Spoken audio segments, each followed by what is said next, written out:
Welcome po sa Grace and Truth Community Church online service. And ako po si Rona, para po sa mga hindi po nakakala po sa akin. Dati po ako umaattend sa Grace and Truth. At ako po ay nandito po ngayon sa Japan. Dito po ako nag-work. And nagpapasalamat po ako sa opportunity na ibinigay po sa akin ni Julius na i-welcome po kayo at mag-lead po ng opening prayer. Salamat sa buhay nyo, and namimiss ko na po kayong lahat. I hope na namimiss nyo rin po ako. And today is Resurrection Sunday. I hope na excited po kayong magpuri at magbigay pasasalamat sa ating pong Panginoon. And I hope also na kayo po ay safe dyan sa Pinas. Alam ko po ngayon ay lockdown po ulit. I'm praying for you guys.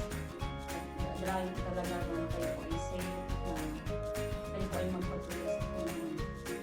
So, samahan niyo po ako na manalangin. Aming Diyos, makapangyarihan po sa lahat. Salamat po, Panginoon, sa ibinigay niyo po yung pong panibagong araw, Panginoon, sa bawat isa. Salamat, Lord, sa pagkakataon na kami po ay makalapit sa inyo ngayon sa pamamagitan ng pagpupuri at pagtaas, Panginoon, ang iyong pangalan. Salamat, Lord, sa patuloy na iyong pagpaprotekta, Panginoon, sa amin, sa kabila, Panginoon, ng pandemic po na ito.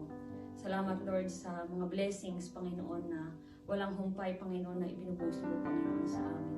And Lord, as we celebrate you today, dalangin mo, Panginoon, na kami po ay makapagbigay, Panginoon, ng ngiti sa iyo pong mukha, Panginoon, na kami po ay makapag-bless din mo, Panginoon, ng aming pong mga pamilya. Salamat, Lord, dahil ikaw, Panginoon, nagbabago sa amin. Bagamat marami pong nangyayari, Panginoon, dito sa mundong ito, bagamat marami pong Panginoon nagbabago, ang iyong pag-ibig, Panginoon, sa amin ay hindi po nagbabago. Kaya, Panginoon, salamat at patuloy ka po namin tinataas at niluluwalhati, Panginoon, sa pagkakataon ito. Salamat po, Panginoon. Ito po ang aking dalangin sa pangalan ni Jesus. Amen. Salamat po! Magandang umaga po sa ating lahat. Samahan niyo po akong awitan ng Diyos para sa araw na ito.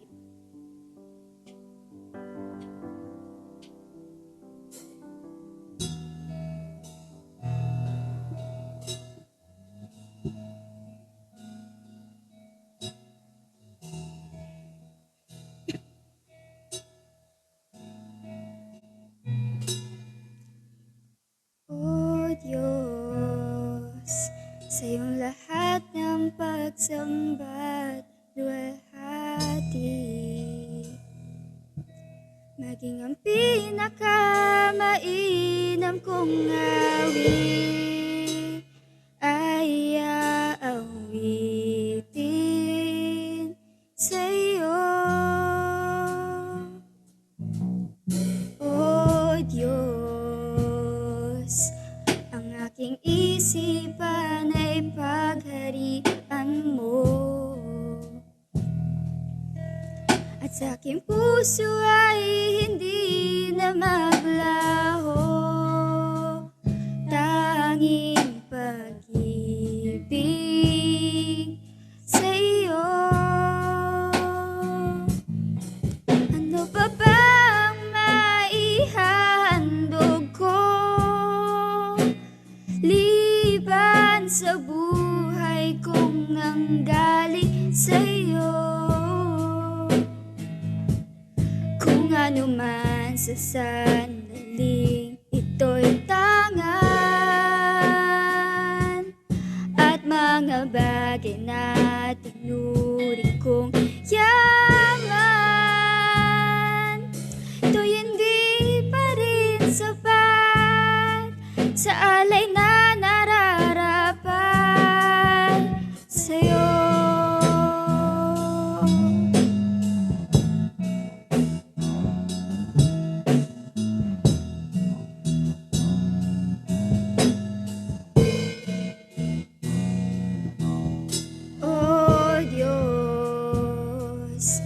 Sa iyong lahat ng pagsamba, luwalhati, maging ang pinakamainam kong awit ay aawitin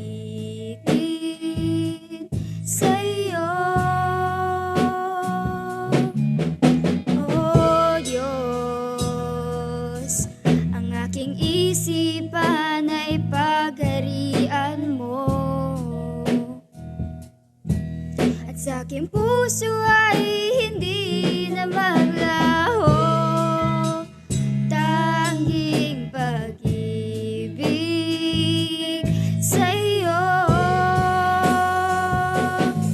Ano pa bang maihahandog ko,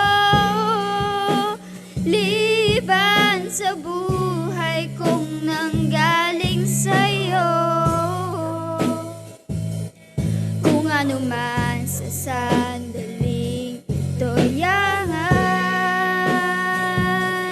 at mga bagay na tinuring kong yaman,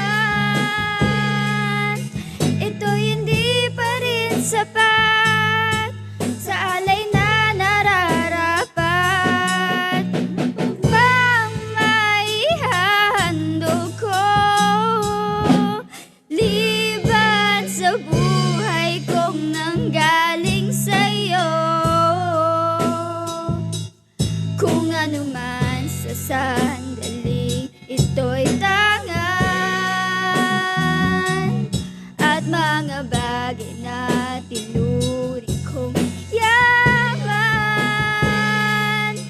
ito'y hindi pa rin sapat sa alay na nararapat. Ito'y hindi pa rin sapat kahit ialay ang lahat sa'yo.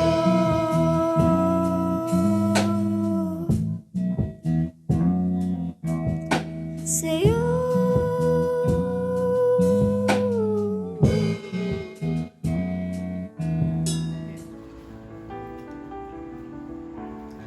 Magandang umaga po sa ating lahat. Samahan niyo po akong basahin ang mga awit 143. Mga awit 143. Panalangin upang tulungan ng Diyos. Dinggin mo, O Yahweh, ang aking dalangin. Tapat ka't matuwid, kaya ako'y dinggin. Itong iyong lingkod, huwag mo nang subukin. Batid mo ng lahat, kami ay salarin. Ako ay tinugis ng aking kaaway, lubos na nilupig ng aking kalaban. Sa dilim na dako ako'y nakulong, tulad ko'y patay ng mahabang panahon. Ang kaluluwa ko'y halos sumuko na, sapagkat ang buhay ko'y wala ng pag-asa. Araw na lumipas, aking nagunita at naalala ang iyong ginawa. Sa iyong kabutihan, ako ay namangha. Ako'y dumalangin na taas ang kamay, parang tuyong lupa ang diwa kong buhaw. Nawala ng lahat ang aking pag-asa, kaya naman Yahweh, ako'y dinggin mo na. Kung ika'y nagkubli, baka ang hantungan ako ay ituring na malamig na bangkay, at ang tunguhin ko'y madilim na hukay. Ako ay umasa, sa iyo nagtiwala. Sa pagsapit ng umaga ay ipagugunita. Yaong pag-ibig mo na lubhang dakila. Ang aking dalangin sa iyo'y hibik, patnubayan ako sa daang matuwid. Iligtas mo ako sa mga kalaban. Ikaw lang, O Yahweh, ang aking kanlungan. Ikaw ang aking Diyos, ako ay turuan na aking masunod ang iyong kalooban. Ang Espiritu mo ay maging aking tanglaw sa aking paglakad sa ligtas na daan. Ikaw ay nangakong ako'y ililigtas. Pagkat dakila ka, iligtas mo agad. Iligtas mo ako sa mga bagabag. Verse 12, dahilan sa iyong pagtingin sa akin, ang mga kaaway ko'y iyong lipulin. Ang nagpapahirap sa akin wasakin, yamang ang lingkod mo ay iyong alibin. Ito po ang salita ng Diyos. Magandang umaga po sa inyong lahat. Sa ating pong communion sa pag-alala natin sa ating Panginoong Hesukristo, samahan niyo muna po akong basahin ang sinasabi sa unang Korinto, Kabanata 11, mga talata 23 hanggang 26.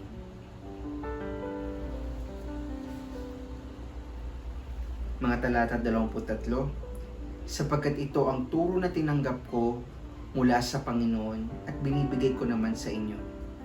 Noong gabing siya'y pinagkanulo, ang Panginoong Hesus ay dumampot ng tinapay, nagpasalamat at pinagpira-piraso iyon at sinabi, ito ang aking katawan na inahandog para sa inyo. Gawin ninyo ito bilang pag-alala sa akin. Matapos maghapunan, dumampot din siya ng kopa at sinabi, ang kopang ito, ang bagong tipan na pinagtitibay ng aking dugo, tuwing iinumin ninyo ito, gawin ninyo bilang pag-alala sa akin. Sapagkat tuwing kakain kayo ng tinapay na ito at iinom sa kopang ito, ipinapahayag ninyo ang kamatayan ng Panginoon hanggang sa kanyang muling pagparito.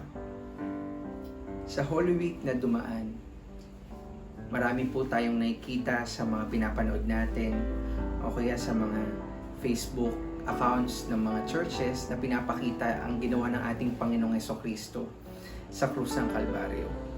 At sa lahat pong ito, gusto ko lamang pong sabihin na ang pinakamensahe po ang ginawa ng ating Panginoong Hesukristo ay yung pagmamahal niya sa bawat isa sa atin. Siya ang naging sacrifice ng lahat ng ginawa nating kasalanan. Kinuha niya iyon para hindi tayo yung mapahamak. Kaya naman bilang pag-alala po natin sa ating Panginoong Hesukristo, samahan niyo po ako sa pagkuha at pag-take ng ating communion. Kunin po natin ang mga simbolo, ang tinapay at ang juice o kape, at samahan niyo po ako na manalangin. Itaas po natin ang tinapay na nagsisimbolo sa katawan ng ating Panginoong Hesukristo. Aming Diyos na makapangyarihan sa lahat, salamat sa katawan mo na nasugatan. Salamat dahil dito kami po ay napawalang sala sa aming mga kasalanan, sapagkat ikaw ang kumuha ng kaparusahan na dapat kami ang magdusa. Maraming salamat, Panginoon, sa ginawa mo. Ito pong aming dalangin sa pangalan ni Jesus. Amen. Kainin po natin ang tinapay. Ngayon naman po, kunin natin ang katas ng ubas o juice o kape na nagsisimbolo sa dugo ng ating Panginoong Hesukristo. Tayo po'y manalangin.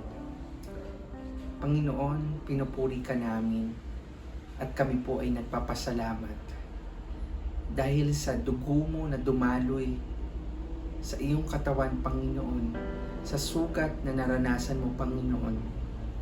Kami po ay nagkaroon ng panibagong pagkakataon, panibagong way upang magkaroon ng mas malalim na pagkakilala sa iyo at magkaroon ng relasyon sa iyo. Kami po ay patuloy na nagpapasalamat sa banal na dugo mo, Panginoon. Ito pong aming dalangin sa pangalan ni Jesus. Amen. Inumin po natin ang katas ng ubas o ang juice.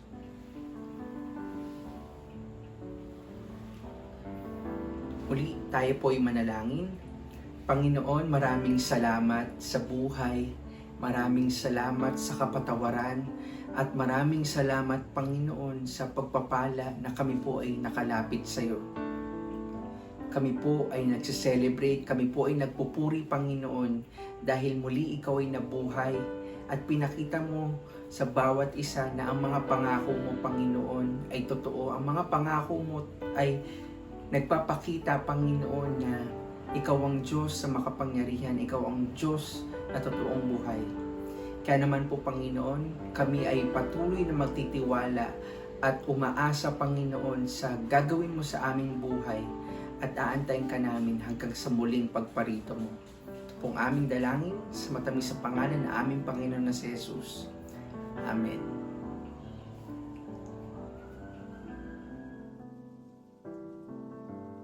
Magandang umaga sa inyong lahat at Happy Easter Sunday sa inyong lahat. Easter Sunday 2021. Christ is risen, He is risen indeed. Ang Diyos natin, si Kristo, ay namatay, pero muling nabuhay at mananatiling buhay magpakailanman. At itong resurrection, itong muling pagkabuhay ng Panginoon, hindi lamang basta siya nabuhay mula sa kamatayan at ipinakita niya ang kanyang kapangyarihan, ang kanyang pagiging Diyos, ang pagiging anak ng Diyos. Bukod doon, meron itong sinasabi sa atin. At isa yan sa mga pinag-uusapan natin dito sa ating Salvation in Christ series. At yun ay walang iba kundi yung bagong buhay. Nasa pamamagitan ng muling pagkabuhay ni Kristo ay binigyan niya ng bagong buhay ang sino mang susunod sa Kanya. So namatay siya at kasama tayong namatay doon sa Kanyang kamatayan. Ibig sabihin, yung ating kaugnayan sa kasalanan ay namatay na, dahil kasama tayong kasama tayo ni Kristo sa Kanyang kamatayan. At nung siya ay muling nabuhay, tayo rin ay muling nabuhay sa panibagong buhay. Kaya hindi na tayo dapat doon namumuhay sa kasalanan o sa dating pamumuhay, sa dating pagkatao, kundi meron tayong bagong buhay. At yung kaligtasan na ginawa ni Kristo ay una sa lahat, kaligtasan mula sa kasalanan, sa kapangyarihan ng kasalanan sa buhay natin, sa epekto ng kasalanan. At yun nga yung ating pinagtutuunan ng pansin sa ating salvation series. At ngayong umaga, bagamat ngayon ay Easter Sunday, hindi ako magbibigay ng Easter Sunday sermon. Utangin ko muna sa inyo yun. Itutuloy natin yung ating series na salvation series at yung ating paksa na A Closer Look at Salvation. Ito yung part 2. A Closer Look at Salvation part 2. At gusto kong basahin sa inyo yung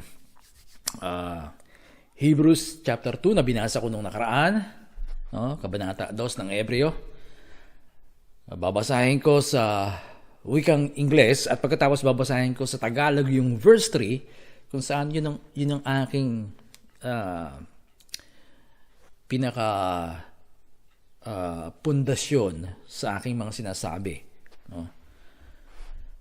Hebrews chapter 2 verses 1 to 4. We must pay the most careful attention, therefore, to what we have heard, so that we do not drift away. For since the message spoken through angels was binding, and every violation and disobedience receive its just punishment, how shall we escape if we ignore so great a salvation? So great a salvation. This salvation, which was first announced by the Lord, was confirmed to us by those who heard Him.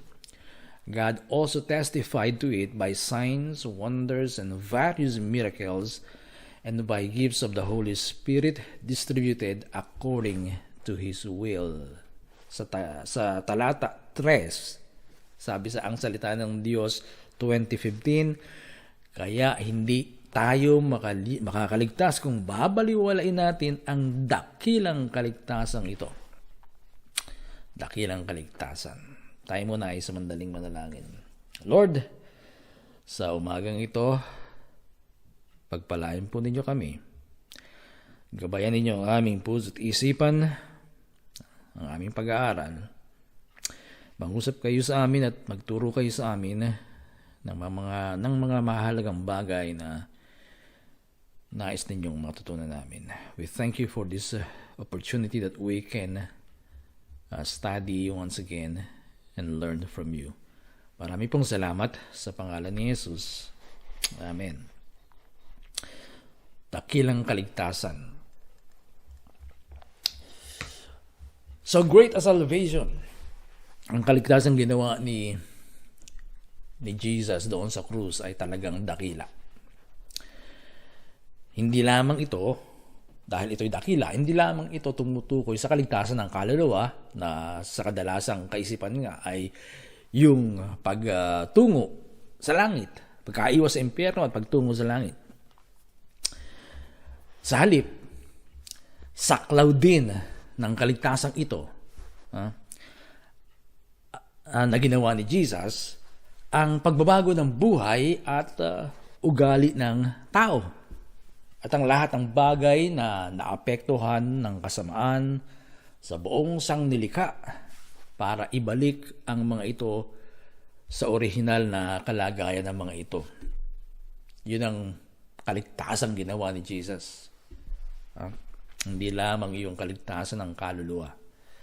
At last time nga, binanggit natin yung mga bagay na napapaloob dito sa biblical salvation na tinatawag natin. At tinalakay natin, binanggit natin yung forgiveness of sin. Ngayon, titingnan natin ng kaunti yung eternal life. Sa ilalim ng eternal life, sa loob ng eternal life na yan, hindi lamang yan yung buhay na kakasamahin ng Diyos ng walang hanggan sa langit. Kundi kasama dyan yung regeneration, yung bagong buhay sa kaharian ng Diyos, yung pagiging tulad ni Kristo, sanctification, yung glorification, yung buhay sa kaluwalhatian na kasama ang Diyos, yung buhay na hindi mamamatay, or yung immortal life. At pagkatapos, kasama dyan sa kaligtasan na yan, yung restoration of all things, yung pagpapanumbalik ng lahat ng bagay na ginawa ng Diyos, ibabalik niya sa dati nitong kalagayan. Kaya hindi lamang ito tumutukoy sa pagkaligtas ng kaluluwa, yung salvation na yung ginawa ni Jesus doon sa krus. Yung ginawa ni Jesus doon sa krus ay talagang napakalawak. It's an all-out war against the enemy na tinalo niya ang kaaway. At alam niyo naman ang gawa ng kaaway, di ba? Alam niyo ang gawa ng kasamaan. Hindi lamang yung pagpunta ng kaluluwa natin sa impyerno. Kung mapupunta ang ating kaluluwa sa impyerno, hindi lang yun ang ginawa ng kasamaan. Ang daming ginawa ng kasamaan. At yung ginawang kaligtasan ni Kristo doon, lahat ng ginawa ng kasamaan, niredeem niya, tinubos niya, iniligtas niya, nirescue niya. So titingnan natin yan. So yun ang ilang, yung restoration of all things, yun yung kasama doon yung resurrection, muling pagkabuhay at saka yung bagong langit at bagong lupa. So yan ang ilang mga bagay na napapaloob sa salvation na ginawa ni Jesus doon sa krus. Na makikita natin sa Biblia. Pero ulitin ko sa inyo, kapag nakabasa kayo ng salitang kaligtasan o salvation, huwag agad ninyong iisipin na ito ay tumutukoy sa pagkaligtas ng kaluluwa mula sa impyerno patungo sa langit. Hindi yun ang ibig sabihin. Sabi ko nga sa inyo nung nakaraan, bihira lang yun. Bihirang-bihira yun. At baka nga wala eh. Baka wala. Kapag nabasa niyo yung salitang salvation, hindi yun tumutukoy doon. Tingnan niyo yung sinasabi noong konteksto ng salita na yun. At tulad nga nabanggit ko sa inyo last time at babanggitin ko ulit sa inyo ngayon, tungkulin natin bilang mga mambabasa ng Biblia na alamin kung ano ang konteksto ng isang salita na ginamit bago tayo magbigay ng konklusyon tungkol sa salitang iyon. At madalas, sa aking palagayan, yung ating pagkaunawa sa maraming mga salita sa Biblia o katuruan sa Biblia, yung mga katagang nababasa natin sa Biblia, tulad ng eternal life, will not perish, yung wrath of God, justification, yung pagkaunawa natin sa mga bagay na ay bunga lamang ng ating narinig o kaya ay bunga ng ating akala na yun ang ibig sabihin nun. At bahagi yan ng paglalakbay sa salita ng Diyos. Bahagi yan dahil halos lahat ng Kristiyano nagdadaan dyan eh. Nagdadaan sa ganyang paglalakbay na una, akala mo yun ang ibig sabihin nun. Pero sa paglipas ng panahon, habang ikaw ay lumalago at nag-aaral ka ng salita ng Diyos, nakikita mo, naunawaan mo na meron palang mas tamang kahulugan yung bagay na yun. Kaya okay lang yun na ganun ang pangunawa nyo sa una, pero kung sa paglipas ng panahon ay mahamon yung inyong pangunawa ng bagay, ng isang bagay, na tila na-challenge yung inyong pananaw doon sa bagay na yun, dapat maging handa kayo na linisin ang inyong study table at kunin ang mga aklat o ang Biblia para ito ay muling pag-aralan muli. salikskin kung tama nga ba yung dati kong natutunan o tama itong bago kong narinig. So, dapat maging handa tayo sa ganun. At ang isang dapat na tingnan natin ng malapitan ay itong salitang kaligtasan. Lalo na nga ang mga unang Kristiyano ay mga Hudyo. At ang mga Hudyo ay mayroong taglay na konsepto ng kaligtasang namulatan nila. Tandaan niyo ang mga Hudyo, wala silang konsepto noong panahon ng Old Testament, no? Binasa natin nung nakaraan yung kay Moses, yung Exodus chapter 14 verse 13, na yung salvation doon ay hindi pagpunta sa langit, no? Kasi wala silang konseptong gano'n. Time ni Moses, walang gano'ng konsepto ang mga Hudyo. So meron silang ibang konsepto ng kaligtasan. Sabi nga sa Wikipedia, no, in Judaism, salvation is closely related to the idea of redemption. Basahin ko na lang sa Tagalog. Sa Judaismo, ang kaligtasan ay may malapit na kaugnayan sa idea ng pagtutubos. Isang pagliligtas mula sa mga kalagayan o mga kaganapan na sumisira sa kahalagahan ng pag-iral ng tao. Ang Diyos bilang espiritong pangkalahatan at manlilikha ng daigdig ang siyang pinagmumulan ng lahat ng kaligtasan para sa sangkatauhan. Sa kondisyon na ang isang tao ay binibigyang parangal ang Diyos at isinasakatuparan niya ang utos ng Diyos. Para sa mga Hudyo, mapapansin niyo, ang Mesiyas ay hindi mamamatay. Yun ang understanding nila. Ang Mesiyas ay hindi mamamatay lalo na hindi ipapako sa krus. Ang pagkaunawa nila sa Mesiyas ay isang pinuno, isang tao, isang tagapagligtas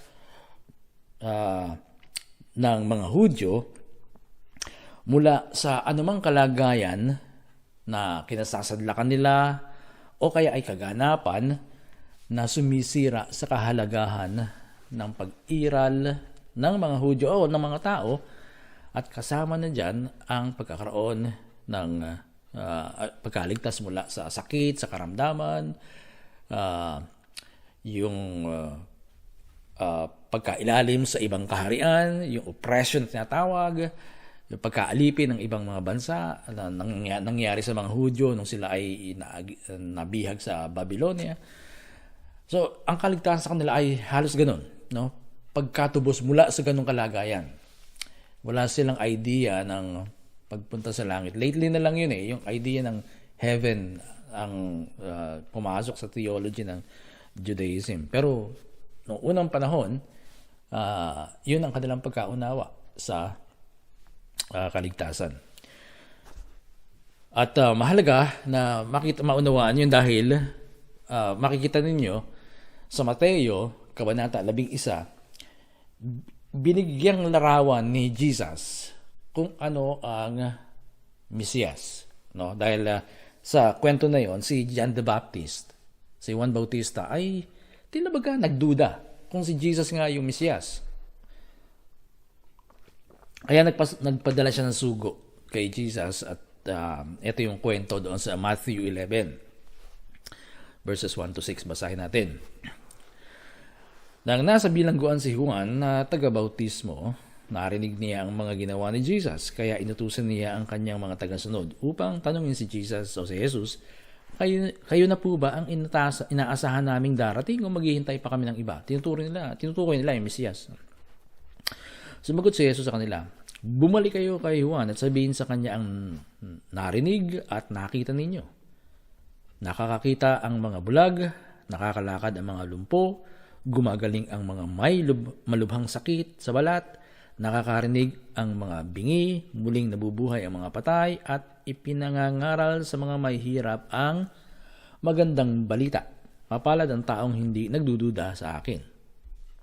Mahalaga maunawaan ninyo na yan ang larawan ng Mesiyas para sa mga Hudyo. Tagapagligtas.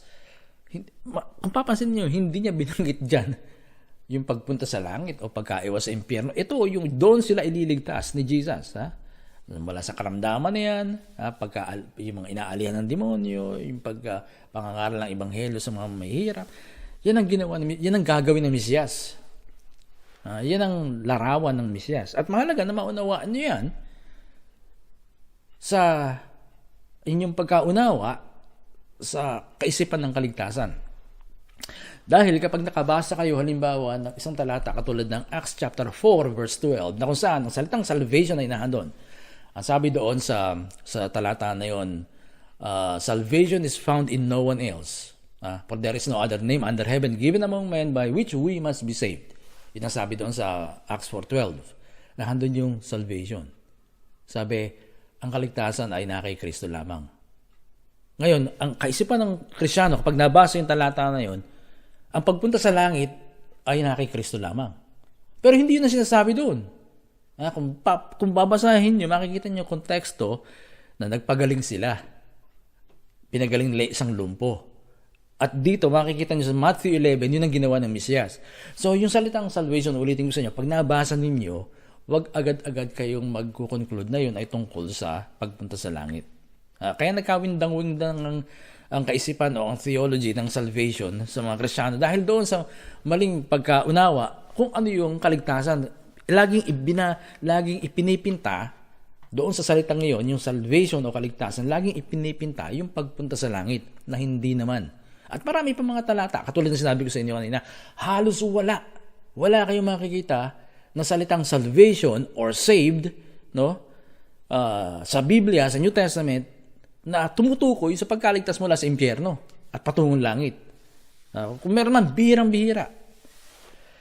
So, ngayon, ang Kristyanismo ay iba ang pagkakagamit.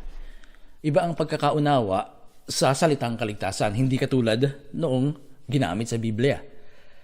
The way we use the word salvation nowadays ay it is exclusively referring to salvation from hell into heaven. Yun ang pagkaunawa natin ng salvation. Talagang yun lang. Pagkaligtas mula sa impyerno tungo sa langit. Kaya sa gospel presentation, yun lagi ang sinasabi. Pag namatay ka, saan pupunta ang kaluluwa mo? Kasi yun ang intindi sa kaligtasan. Pero sa Biblia, hindi ganun. At sa Kristyanismo, ginamit yung salitang kaligtasan para tukuyin ang ginawa ni Kristo sa krus. Tandaan natin yun. Ginamit yung salitang salvation para tukuyin ang ginawa ni Jesus doon sa krus. At dahil kaligtasan ang idinulot ng ginawa ni Jesus doon sa krus, hindi lamang ito pagkaligtas mula sa impyerno patungo sa langit. Kundi ito rin, kasama dito. Kasama sa kaligtasan ito, yung kaligtasan mula sa lahat ng kasamaan, mula sa mga gawa ng kasamaan, at mula sa mga ibinunga ng kasamaan. Sa madaling sabi, sa pamamagitan ng kamatayan ni Kristo, ginapi niya, nilupig niya, tinalo niya ang lahat ng kagagawa ng kasamaan, maging ang pinakapuno ng kasamaan. At ang isang kagagawan ng kasamaan, o evil, ay walang iba kundi ang kasalanan. At tulad nga na sinabi ko sa inyo, yun ang unang hinarap ng Diyos. Yung kasalanan, yung pagpapatawad sa atin. Nasabi ko sa inyo ng nakaraan na ang kamatayan ni Kristo at ang pagpapatawad ng Diyos ay mas higit na makapangyarihan kaysa sa kasalanan. Higit na mas makapangyarihan at higit na mas mabisa ang kamatayan ni Kristo at ang pagpapatawad ng Diyos kaysa sa kapangyarihan ng kasalanan. Winasak at winakasan ng Diyos ang kapangyarihang iyon na humahad lang sa Kanya o sa pagitan niya at ng tao. So wala nang hadlang ngayon. Wala nang malaking pader na nakahadlang sa pagitan ng tao at ng Diyos. Lahat ng tao ay malaya nang lapit sa Diyos sa pamamagitan ni Kristo. Lahat ay napatawad na sa kanilang kasalanan sa pamamagitan ng kamatayan ni Kristo. Nung Biyernes Santo, ginugunitan natin yung kamatayan ni Kristo doon sa krus. At yun ang kanyang ginawa.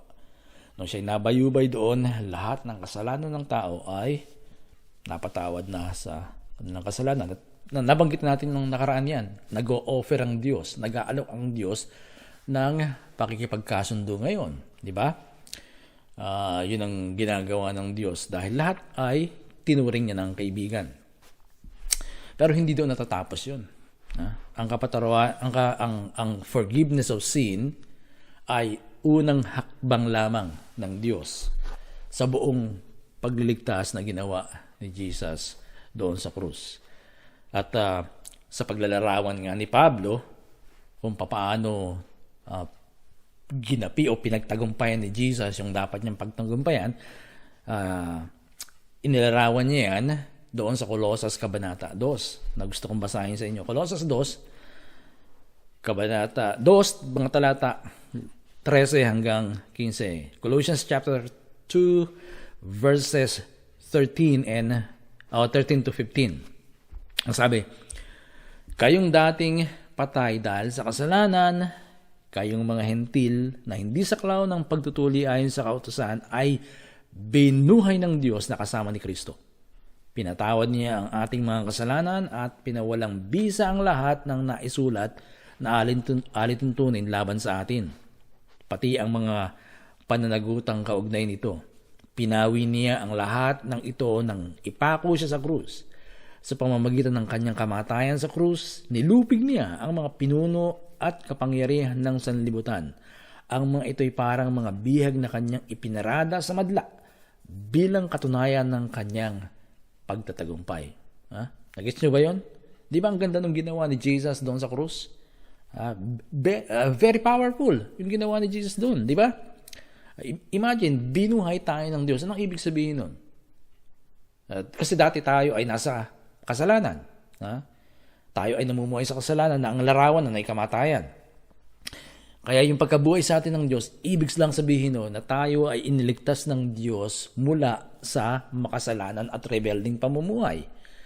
At iniligtas niya tayo doon, mula doon, sa pamamagitan ng kanyang biyaya. For by grace, you have been saved. Pinatawad niya ang ating mga kasalanan. Lahat ng ating mga kasalanan ay pinatawad na. Hindi niya na ay binibilang ang ating mga kasalanan laban sa atin. Pinawalang bisa niya ang lahat ng ating pananagutan dahil sa hindi natin pagtupad sa pamantayan ng Diyos. Meron tayong pagkakautang sa Diyos Dahil hindi natin natupad yung hindi natin natupad yung hinihingi ng kanyang pamantayan. Pero, ang sabi, pinawalang bisa niya ang lahat ng yun, yung pananagutan natin. So, absuelto na tayo doon. Inalis niya ang lahat ng alituntuning tatayo laban sa atin sa harap ng Diyos. Ano mang alituntunin yun? Ano mang batas yun? Inalis niya ang lahat ng yun na laban sa atin. Nilupig niya ang mga pinuno at kapangyarihan ng sanlibutan na siyang mag-aakusa sa atin laban sa harap ng Diyos. Sino bang nag-aakusa sa atin sa harapan ng Diyos? Hindi naman si Jesus, hindi naman ang Diyos, hindi naman mga anghel, kundi ang kaaway. Pero nilupig niya ang mga pinuno at kapangyarihan ng sanlibutan na siyang mag-aakusa laban sa atin sa harap ng Diyos. Ano pa? At ang mga ito, sabi ni Pablo, ay parang mga bihag na kanyang ipinarada sa madla bilang katunayan ng kanyang pagtatagumpay. Iyan ay isang larawan ng isang Roman general na kapag siya'y nanalo, mayroong malaking parada, ipinaparada yung kanyang tagumpay. At ganun ang ginawa ni Jesus sa spiritual na daigdig. No, ipinarada niya yung kanyang tagumpay. Kahit siya'y nakabayubay dun sa krus, yun ang kanyang victory. Yun ang kanyang tagumpay. Ipinarada niya ang kanyang tagumpay doon sa spirit world. Ipinakita doon na siya ay nagtagumpay na laban sa kasamaan, sa bunga ng kasamaan, sa gawa ng kasamaan, at sa dyablo, sa kamatayan, at sa kasalanan. Nagtagumpay na si Jesus sa lahat ng yan. So, malawak yung ginawa ni Jesus. Sa atin, no?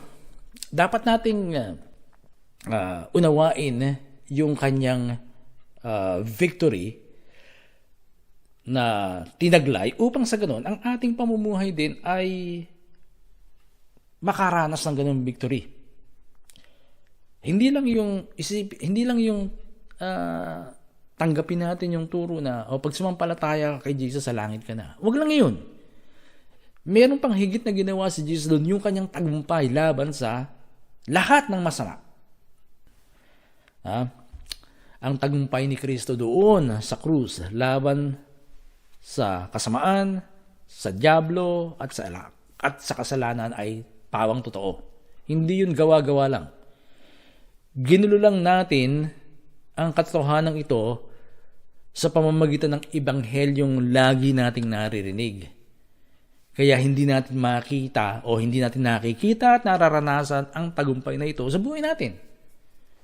Pero kung uunawain natin ang tama ang ginawa ni Kristo, ang tagumpay na dala niya ay magkakaroon din ng katuparan sa ating mga tagasunod niya.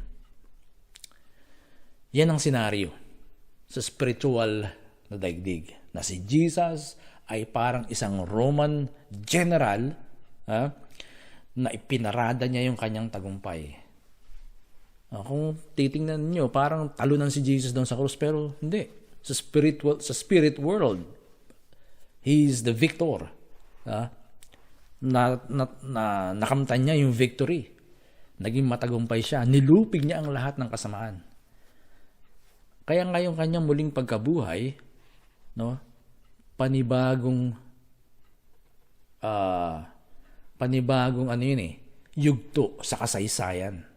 Mayroong nangyari sa spirit world at maging sa daigdig, may nangyari nung si Kristo ay muling nabuhay. Kaya lang, hindi napansin yun . Lalo na sa ating mga Kristiyano, hindi natin napansin yun. Kasi natoon tayo doon sa paghihintay sa langit. Pero may nangyari. Isang bagong buhay. Isang bagong creation. At yun yung tinatawag na new creation doon sa 2 Corinthians 5:17. If anyone is in Christ, there is a new creation. Bahagi na siya ng bagong nilalang, bagong pagkalikha na ginawa ng Diyos sa pamamagitan ng kamatayan at muling pagkabuhay ni Kristo.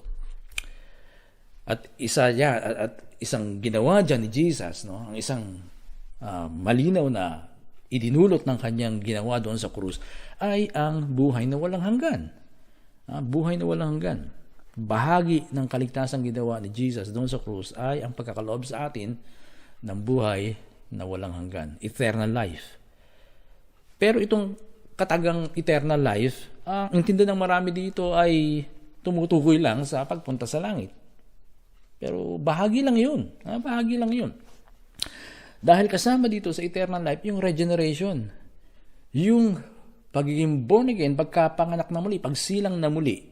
Isinilang ka ng Diyos sa bagong kaharian. Yun ang mga paglalarawan. Pero ibig sabihin nun, dati kang ganitong buhay mo, inilipat ka sa bagong buhay, binigyan ka ng bagong buhay. So, nilalarawan lang. Minsan naman, ang paglalarawan ay ikaw ay dating nasa kaharian ng kadiliman, dinala ka na, nilipat ka sa kaharian ni Jesus. Di ba yun ang sabi sa Colossians chapter 1? Sa pagiging born again, ikaw ay isinilang ng Diyos sa panibagong kaharian. Kaya nga sabi doon sa John chapter 3, no one can see the kingdom of God unless he is born again. Maliban na siya ay maipanganak muli, hindi niya makikita o mararanasan ang kaharian ng Diyos. So mga paglalarawan lang yun. Iisa lang ang ibig sabihin nun. Sa Colossians 1:13, ang pagkakasabi, He has rescued us from the power of darkness and transferred us into the kingdom of His beloved Son. Iniligtas niya tayo mula sa kapangyarihan ng kadiliman at inilipat tayo sa kaharian ng kanyang minamahal na anak. Isang paglalarawan yun. Minsan naman, inilarawan niyan mula sa kaharian ni Satanas, at ngayon ay nasa kaharian na tayo ng Diyos o sa kaharian ni Jesus. Sa John chapter 3, isinilang naman sa panibagong buhay, sa panibagong kaharian. So, itong eternal life ay nagsisimula yan sa kapanganakang muli o sa pagiging born again. At ang pagiging born again ay hindi pagsama o pagdalo sa isang born again church o born again fellowship. Hindi porke uma-attend ka sa isang born again o sa isang tinatawag na born again church, born again ka na. Hindi yun ang ibig sabihin nun. Ang pagiging born again ay isang karanasan. Naranasan mo na ikaw ay magkaroon ng bagong buhay. Saan? Sa kaharian ng Diyos. Ipinamumuhay mo, namumuhay ka na ngayon sa kaharian ng Diyos. At yung kaharian ng Diyos dito ay hindi tumutukoy sa langit. Ha? Sa English Bible lang sabi, no one can see the kingdom of God without being born from above. Sabi sa NRSB. No one can enter the kingdom of God without being born of water and spirit. Hindi niya maunawaan ng isang tao, hindi niya maunawaan, hindi niya mararanasan ang kingdom of God kapag hindi siya na born again. Sa Amplified Bible, ganito ang pagkakasabi, no, yung classic edition. Jesus answered him, I assure you, most solemnly I tell you, that unless a person is born again, born anew, born from above, he cannot ever see, he cannot ever know, he cannot ever be acquainted with, he can never experience the kingdom of God. Yun ang ibig sabihin, yun ang sinabi ng Amplified Bible. So, ibig sabihin, yung salitang see, he cannot see, hindi niya makikita. Ang ibig sabihin nun, hindi niya maintindihan, hindi niya malalaman, hindi niya mararanasan yung paghahari ng Diyos. Kapag hindi na ipanganak ang sinuman ng Espiritu o hindi na ipanganak ng Diyos, hindi na ipanganak mula sa taas, hindi niya mararanasan yung kaharian ng Diyos. Ibig sabihin, kung hindi siya nagkaroon ng bagong buhay, hindi siya makakaranas ng paghahari ng Diyos. Ngayon, itong Kingdom of God, meron nga raw nagtanong nung isang Sunday, kung hindi raw ba langit yung Kingdom of God na tinukoy doon sa John chapter 3 verses 3 hanggang 5. Ang sagot dito ay hindi langit yun. Bakit hindi langit? Samantalang sinasabi ni Jesus doon ng kapanganakang muli. Pero ganun din, ang tanong, bakit langit? Samantalang sinasabi ni Jesus na bagong buhay yon. At ang bagong buhay ay kadalasang tumutukoy sa pamumuhay dito sa ibabaw ng lupa. So, madalas ang pag-aakala ng isang tao, lalo na tayo mga Kristiyano, ang pag-aakala natin sa Kingdom of God, pag nabasa natin yung Kingdom of God, tumutukoy yun sa langit, pero hindi langit yun. Ano yun eh? Yun ay akala lang, o kaya narinig. No? At madalas yun nga, yung akala ng isang tao sa isang bagay, nagiging totoo sa kanya kapag hindi niya nakita yung talagang kahulugan nun. So pag inakala niya ang isang bagay na totoo, yun ang nagiging totoo sa kanya. Hanggat dumating yung panahon na o yung oras na may nagturo sa kanya na hindi yan ang ibig sabihin yan. Halimbawa, kamakailan lang, nakakakwentuhan namin yung isang kaibigan namin tungkol doon sa napanood namin ni Sally na documentary film na Free Solo. Yung Free Solo ay tungkol doon sa pag-akyat ni Alex Honnold na isang rock climber. Isa siyang rock climber na siya lang ang kaisa-isang tao na umakyat sa El Capitan na Free Solo. Yung El Capitan ay isang malaking bundok na bato, rock, isang malaki. Talagang makikita niyo sa picture, Yung Free Solo ay pag-akyat na walang harness, walang lubid, at walang kasama. Talagang nag-iisa lang siya, walang katuwang. So Free Solo. Ang title ng documentary film ay Free Solo. Ngayon, itong si Honnold, si Alex, ay talagang maliit pa siya. Yun ang ginagawa niya, nag-rock climbing siya. At marami na siyang naakyat na bundok. At itong El Capitan ay nasa isang national park sa California. Na yung national park na yon, ang tawag ay Yosemite National Park. So sabi ko doon sa kaibigan namin na yung documentary film ay tungkol sa pag-akyat ni Alex Honnold doon sa El Capitan, doon sa Yosemite National Park. Nung narinig niya yung pagkakasabi ko ng Yosemite. Sabi niya, ano? Anong Yosemite? Yosemite yun. Sabi niya ganun. Sabi ko, hindi. Yun ay Yosemite. So, hindi siya kontento dahil akala niya tama yung kanyang pagkakabigkas. So, punta siya sa Google at tinignan niya. After a while, sabi niya, oo nga no, Yosemite pala yun. Well, hindi ko siya masisisi, no? Kasi meron tayong dynamite, meron tayong dolomite, meron tayong sodomite. Bakit yung Yosemite ay naging Yosemite, hindi Yosemite? So, hindi ko siya masisisi doon. Part yun, ang pagkakatuto natin eh. Part lang yun. Okay lang yun. Pero, yun nga, kapag hindi tayo naging willing na palitan yung ating akala, kahit na naituro na sa atin yung tama, may mali sa atin, di ba? So, tama lang sa una, magkamali ka. Kasi ako, di naman noon, yun ganun ang pronunciation ko doon eh. Kaya lang, natutunan ko yun as early as nung ako nasa youth fellowship pa.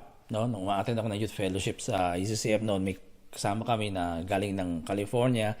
Meron siyang sweatshirt na Yosemite National Park. So sabi niya sa akin, Ed, basahin mo. Sabi ko, Yosemite National Park. So natawa siya. So sabi niya, hindi Yosemite yan ay Yosemite. So kaya natutunan ko yung salita na yon.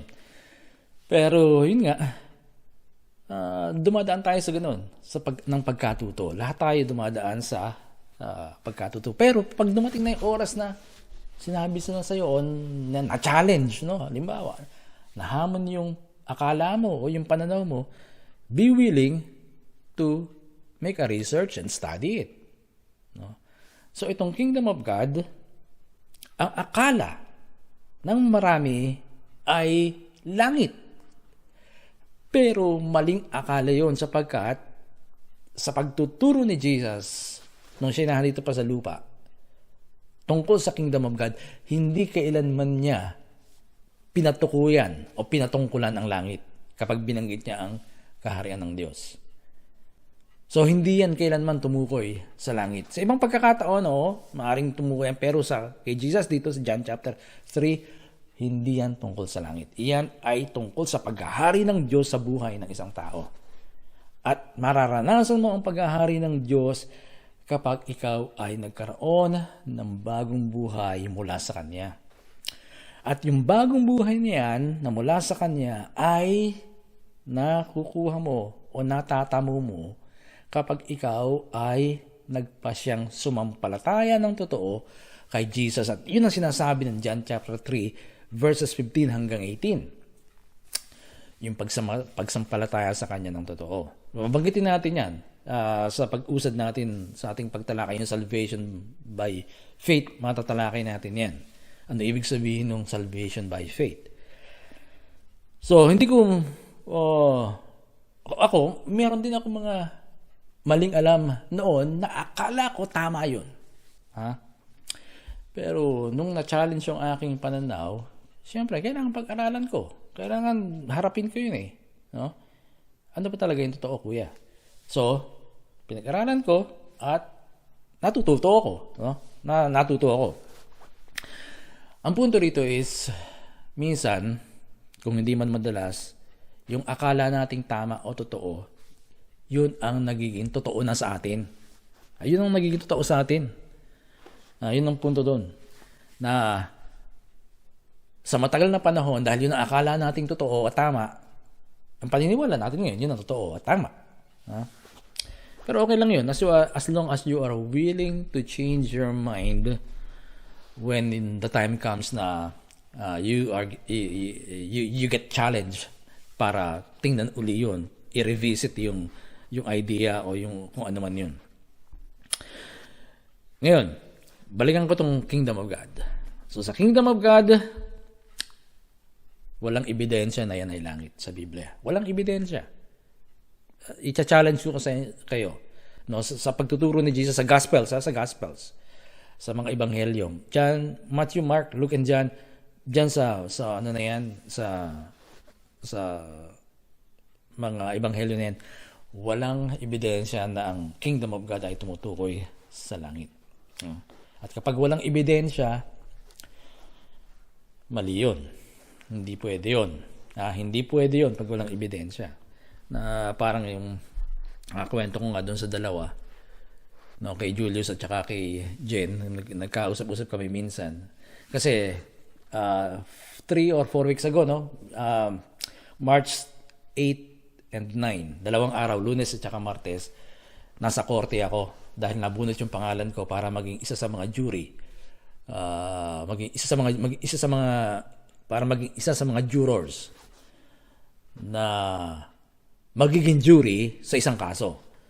So, sa jury trial, ang magbibigay ng hatol kung guilty, not guilty, or not proven guilty ay ang hurado, no, hindi ang judge. Ang judge ay sa batas, siya ang magbibigay ng guidelines para sa kung ano sinasabi ng batas, at siya rin ang magbibigay ng sentensya kung mapatunayang guilty. At magdesisyon ng guilty ang jury. So isa ako doon sa 15 kaming hurado. Bago magsimula yung trial, binilinan kami ng judge na kailangan ang inyong desisyon ay base sa batas. At isa sa mga batas na binanggit ng judge sa amin ay hindi po pwede na kahit na credible, kahit na talagang kapani-paniwala yung testigo, kung iisa lang siya, hindi kami pwede magdesisyon na guilty yung tao. Kung halimbawa, isang krimen, may isang testigo, nakita niya yung eyewitness na tinatawag. Kung isa lang ang eyewitness sa krimen, hindi pwedeng hatulan ng guilty. Maliban na lang kung mayroon mga talagang mabibigat na circumstantial evidence or corroborating evidence na talagang magpapatibay doon sa eyewitness, doon sa direct evidence. So, madaling sabi, no, may guidelines bago magdesisyon. At yun nga ang isa. At ang pangalawa na hindi pwede ay kung narinig mo lang yun. O kung yun ay chismis lang sa'yo o kaya ay haka-haka lang or hearsay, hindi po pwede yun. Hindi tatayo na ebidensya yung mga yun.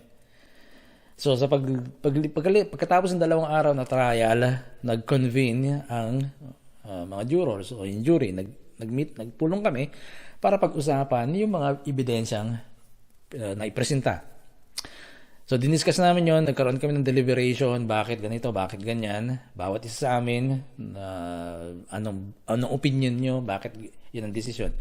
At lahat kami, yung 15, ay nagkaisa sa desisyon, na ang desisyon ay not proven guilty yung akusado, bagamat merong isa na talagang nakita ng malapitan na siya ang bumugbog doon sa kasi isang 29 years old na lalaki, binugbog yung 69 years old.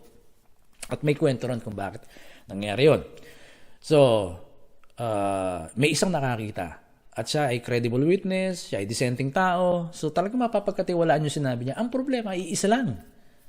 Isa lang yung eyewitness. At yung mga circumstantial evidence ay mahina. So, lahat kami 15, bagamat sa likod ng aming isip, alam namin na talagang mayroong nangyari, ang desisyon namin ay not proven guilty. Hindi na patunayan ng piskal na yung akusado ay talagang nagkasala. Yun. Dahil walang sufficienteng ebidensya. Kingdom of God, langit ba to? Anong ebidensya? Walang ebidensya. Akala lang, meron. Kwento, meron. Chismis, meron. Sabi ng iba, meron. Pero direct evidence mula sa Gospels, walang ebidensya. Kaya ang Kingdom of God ay hindi langit. Yun ang gusto kong sabihin sa inyo. So ito ay isang karanasan doon saan ikaw ay paghaharian ng Diyos at mamumuhay ka sa ilalim ng kanyang kaharian. Kung ikaw ay naipanganak na muli. So, madaling magsabi na, I am born again. Ang dami nagsasabi niyan.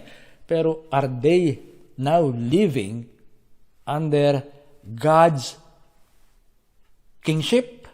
Sa paghahari ng Diyos? Sa ilalim ng kanyang kaharian? Ito yung dapat nating tingnan.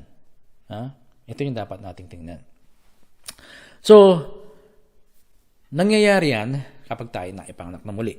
Pagkatapos niyan, magkakaroon tayo ng karanasan kay Kristo, yung pagtuloy na paglago, yung sanctification, growing into Christ-likeness. At madalas nating binabanggit yan. Pagkatapos nun, yung immortal life. Pagkatapos ng buhay natin sa lupa, yung immortal life with God. Walang hanggang buhay na kasama ang Diyos. Walang kamatayang pamumuhay na kasama ang Diyos. Yun yung ating mararanasan.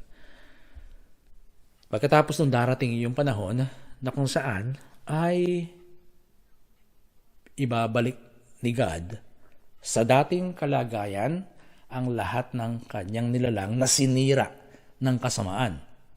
Yung victory ni Christ, pinarada ni Kristo yung kanyang tagumpay, at unti-unti niya na yung ginagawa. At nagsisimula yan, yung unti-unting pagbabalik sa dating kalagayan ng nilikha ng Diyos sa dati nilang kalagayan, unti-unting nagsisimula na yan, at iyan ay nagsisimula sa ating mga tao. Kasi tayo yung una ring naapektuhan nun eh. So inuuna niya tayo. Binabago niya yung buhay ng sino mang nasa kaharian ng Diyos. Nagkakaroon ng pagbago at yun ang dapat na maging hangarin natin. Hindi lamang yung basta langit, kundi yung pagbabago ng buhay natin, yung new creation. At hindi lamang tayo ang kakaroon ng pagbabago. Lahat ng sangnilika, lahat ng naapektuhan ng kasamaan, ibabalik ni God sa dati nitong kalagayan. At yun ang tatawaging new heaven and new earth. At doon, magsasama ang tatahan ng Diyos na kasama ng tao. Kumbaga, merong hawig yan doon sa Garden of Eden na kung saan kasama nila ni Eva at Adan ng Diyos na nagpe-fellowship. So, yun ang mangyayari. Yun ang kaligtasan ginawa ni Jesus sa madaling sabi. Yun yung kanyang tagumpay. Hindi lang yung basta pagpunta sa langit. Pero, huwag mo tayong pumunta doon sa hinaharap, yung bagong langit at lupa. Yung dito. Ano na tayo ngayon? Tayo ba ay talagang may intensyon na magpasakop doon sa nais ng Diyos ng pagbabago? Yung pagtulad kay Kristo? Masyado tayong distracted eh. No? Tayo mga Kristiyano, ang dami nating distraction, ang dami nating pinagkakaabalahan. At ang isang hindi natin pinagkakaabalahan, alam niyo kung ano ito? Yung pagtulad kay Kristo. Yung pagkaroon ng bagong buhay. Yung unti-unti nagbabago tayo. Yung unti-unti nawawala yung ating pagkainis sa kapwa natin. Ang daming mga Kristiyano galit dahil iba yung partido nila sa politika. Sa Amerika nangyari yan, nung nakarang eleksyon nila. Sa atin din sa Pilipinas ganyan. May mga nagsasabing Kristiyano, kung sila ay partido ng ganitong kulay, galit na galit sila sa kabilang partido. Pero makikita mo yan, nagpe-praise and worship, nagbibigkas ng mga verses, nagpo-post ng mga verses, pero inuupakan nila yung kapwa nila. Aaminin ko, nangyari din sa akin yan noon. Pero pag naaalala ko yung ganong buhay ko noon, kinamumuhian ko yung sarili ko. Dahil hindi yun ang tama. Hindi ganun si Jesus. At doon tayo dapat tumungo. Pagtagumpayan natin yun. Ibandera natin yung tagumpay natin laban sa sarili natin, laban sa laman natin, laban sa kasalanan natin. Ibandera natin yun na meron tayong tagumpay. Gayahin natin si Jesus. At posible yun. Posible na tayo ay magtagumpay sa kasalanan, magtagumpay sa gawa ng laman, magtagumpay sa kasamaan. Dahil ginawa ni Jesus. At kung tayo tagasunod ni Jesus, sumunod tayo sa Kanya sa pagbabandera niya ng Kanyang tagumpay. Merong tagumpay kay Jesus sapagkat ginawa niya yun.